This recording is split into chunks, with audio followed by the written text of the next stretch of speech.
Practical bang hanap mo dito, hindi mo ramdam yung excise tax sa presyo nito? So ito yung ating new arrival na Nissan Navara Calibre X 2025 model automatic transmission 4x2, 2.5 po yung kanyang makina na nagkakahalaga lamang ng 1,498,000 pesos.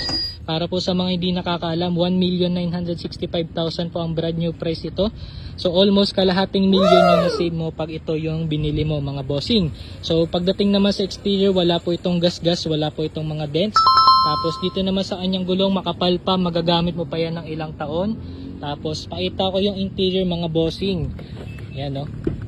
Yun, panalo. Naka leather seats, bagong-bago pa, amoy bago pa. Ito yung kanyang head unit. Tapos 9,028 pa lamang po yung kanyang original na mileage. Tapos dito naman sa second row, naka leather seats din po yan, dual aircon, napakalamig po ng aircon, tatak Nissan po yan. So if interested kayo sa unit na to, message lang po kayo dito sa Carzon Lucena. Pwedeng po ito sa financing, pwede rin po ito sa trade-in. So location po natin is dito sa Lucena City, Quezon Province, St. Jude Subdivision, Quiteria Street.